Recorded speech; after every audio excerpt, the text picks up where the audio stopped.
Hey everyone, welcome back to the channel. My name is Omar, and today we're going to go over the Brightin 50mm F0.95 for the Fujifilm X-mount system.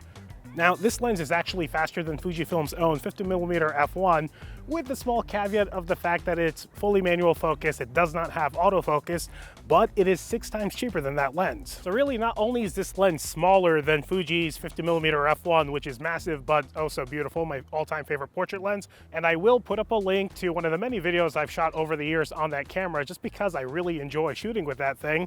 But this makes that bokeh blaster aesthetic accessible to a lot of people, because when it premiered, it was on sale for $200, but the actual full retail price of this before any orange band tariffs is $220 USD, which from a value proposition perspective is going to be almost impossible for anyone else to match. This isn't my first video reviewing Brightin lenses. I did one last week. If manual focus isn't really your thing, the 50mm f1.4 autofocus lens, which is a stellar lens as well, along with their 35mm f0.9 that complements this current line, which I hope is a series. And in this video, we're going to get into that and a lot more in just a little bit, right after we roll the intro.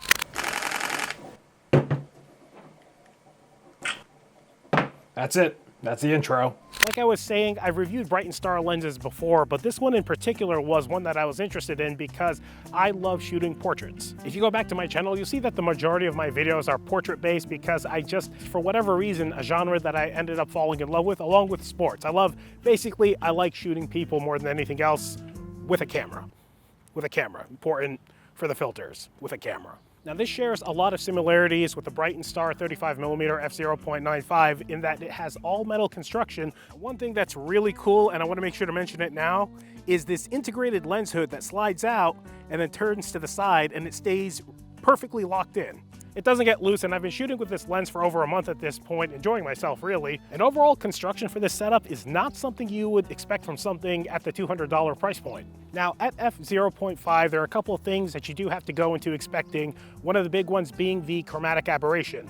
This does have a lot of green and purple fringing. That really is far from a deal breaker for me, especially at $200, but you are going to come across it on overcast days like this one today. A 50mm lens on the APS-C platform is going to be a 75mm full frame equivalent, so that is portrait lens territory, and that's why I constantly refer to it as a portrait lens, despite the fact that I shoot really the majority of my stuff at that 75 to 85mm focal range. I really never talk about a lens's aesthetic, but this one aesthetically reminds me of the Hasselblad XCD lenses as well. It's one of the only manual focus lenses that come out for modern cameras that actually looks like a modern lens, rather than what a lot of companies try to do by taking the old aesthetic, the old vintage style, and applying it to kind of excuse the lower quality and poor focusing mechanisms. So whether you're shooting this on something more modern looking like the Fujifilm X-H2S that I haven't mounted to now, or something a little more retro like the X-T5 or X-T3, it looks at home on whatever lens it's on. And I've actually enjoyed this lens so much over the past month that it's now part of my daily carry kit along with the Fujifilm X-M5 that I'm shooting myself on now, because it's really, really, really small. For a 50 f1 f0.95, you don't really get a lot of fast glass that's this small. It isn't really just at this price point, but unless you're Canon and you're putting that blue refractive optics layer inside your lens, you're going to get chromatic aberration on these wider aperture lenses. It's something you're going to see on pretty much all glass faster than 1.2, and that includes Fujifilm's very own 50mm f1.0, and I've got to say, with the shots that I've taken so far, it really hasn't been that big of a difference with how much of that chromatic aberration ends up making it into the final shots. Also, I'm a big fan of the manual focus ring on this thing because it gives me just enough friction where if you have to make those really, really precise adjustments when you're shooting someone up close, you're able to without overshooting it too often. Now, if you're a Fujifilm shooter, this takes a little getting used to, but the aperture ring and the focus ring are switched compared to the standard Fuji cameras, and that has caught me off guard more than a couple of times. I'm a month into shooting with this thing, and I still find myself adjusting the aperture accidentally instead of the focus throw. Just be very mindful of that. There is going to be an adjustment period if you're already accustomed to shooting manual lenses on the Fujifilm ecosystem. It all sounds great, and it is great because, again, anytime I come up with a complaint, I have to remember what the price point of this lens is. And the only real complaint that I have that I wish a lot of these companies would start addressing, and I'd gladly pay a little more for these lenses if they would, is adding weather sealing to the lenses. As you can see, this is just a metal mount in the back, so there is no weather sealing whatsoever. There's no weather sealing in the front element. There's no weather sealing internally.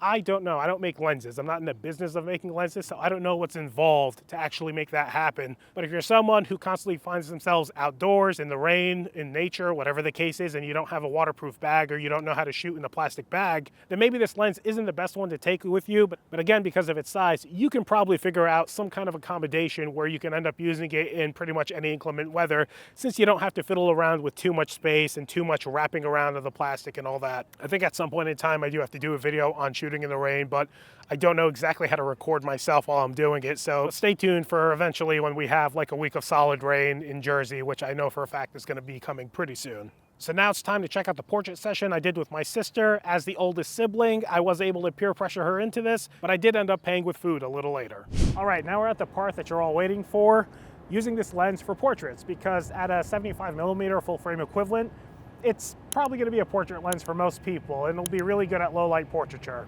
We're here today at Patterson Great Falls, and this is my little sister. Hello. Also, I'm trying out something different today. I didn't bring Rigzilla with me. Instead, I'm opting to record myself with a second camera. Let me know how you like this format compared to the usual one. And of course, it suddenly got dark. Let's adjust that little ND. There we go. Oh God, that is super blue. We'll take care of that one later in post.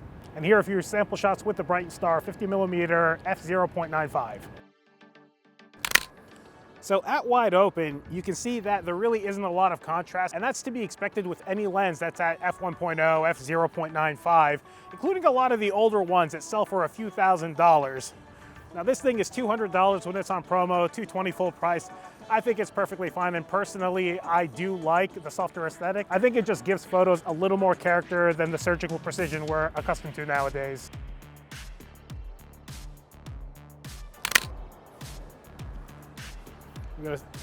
I'm gonna stop this up just a little bit. Obviously, as you would expect, it sharpens up pretty well by the time you get to f2.8, and like any other lens, by the time you're at f4, f5, 6, relax it.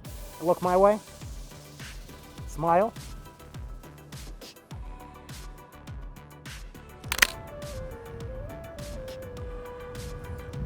We got one more.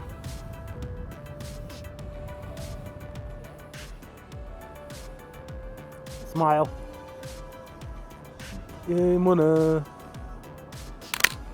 Okay. Stand in front of the door.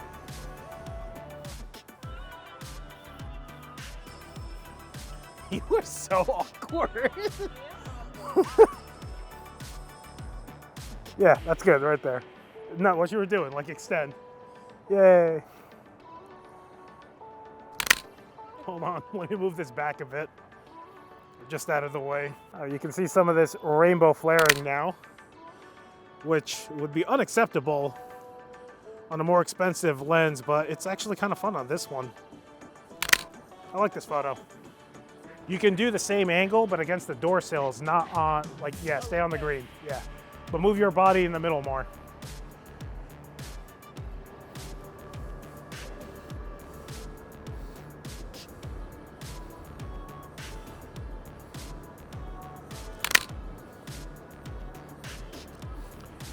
Stay there. Come in at an angle, walk towards me here. Lean over. Like lean. You're not like a, yes, you're not an old man from the city. Jesus Christ, Mona. What are you doing like your inspo stuff on all, yes, this is a normal one. This is what normal.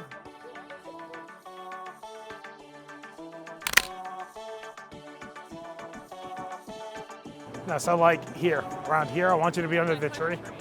No, you can't. You will fall into the water. Stay right there. Eyes back to me.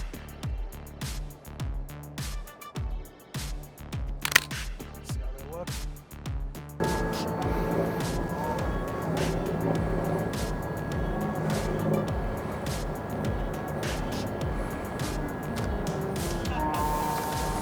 Stopping up to f8.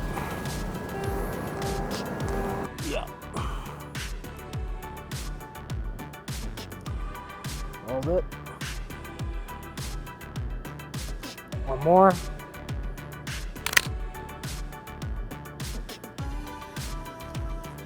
Okay, let's move. Wow, I look like such a badass. Except that you're like the...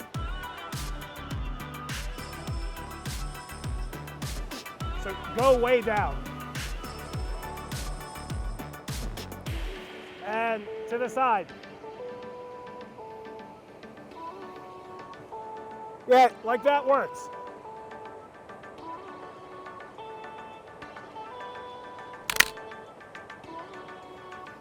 One second. One more time, sorry, I know you're getting wet.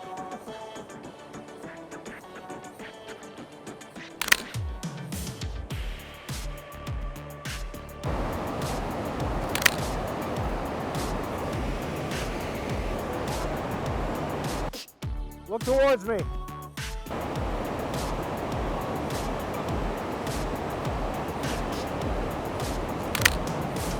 All right, let's go. I'm getting sprayed like crazy here.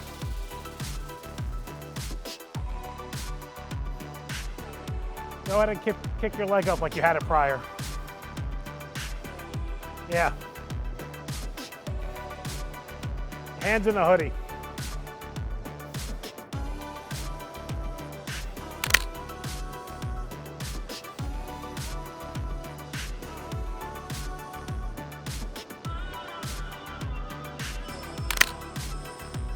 One more.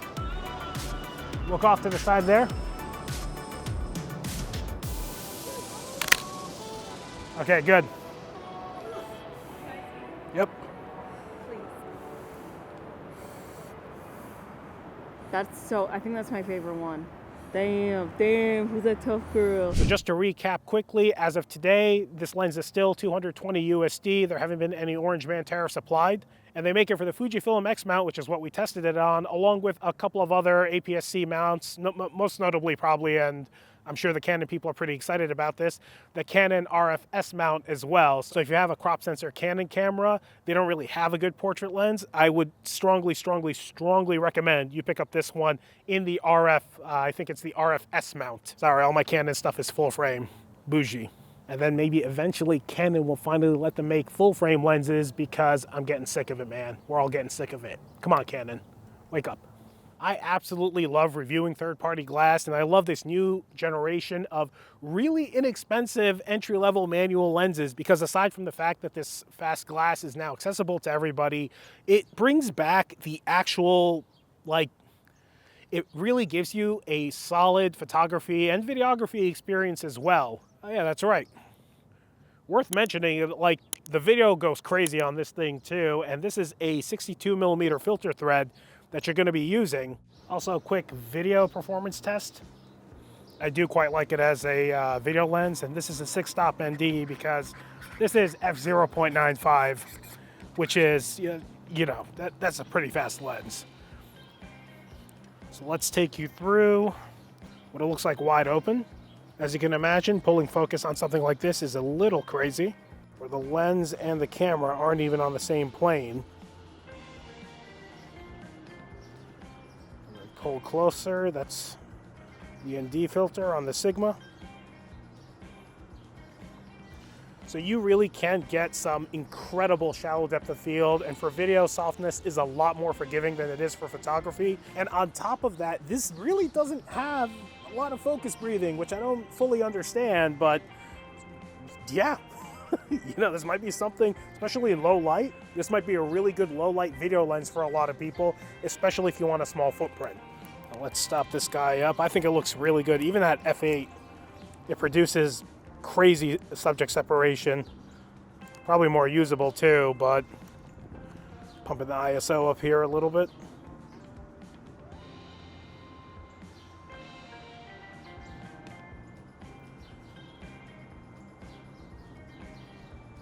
So for videographers who hate themselves and don't mind doing a fair amount of manual adjustment while shooting, this could be a really good low light lens, especially paired with the 35mm that I reviewed in an earlier video that they released. If you're using a camera that has IBIS in it, it's a really, really, really easy decision to make, in my personal opinion, through how I would use this lens for video applications specifically.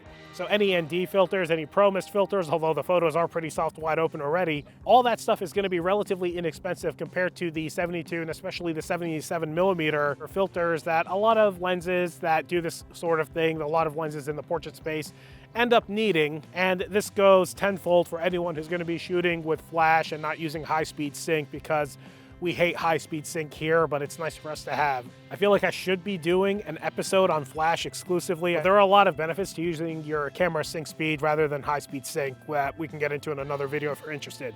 If you are interested in that, let me know in the comments below, by the way. Alrighty, and with that being said, that is the end of this video, and as always, I'll catch you at the next one. See ya. My Instagram is my Instagram. No. Oh, never mind. Never mind. That's not. We'll cut it out.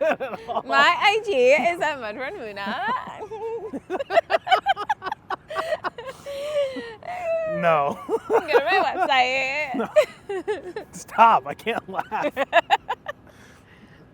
Okay.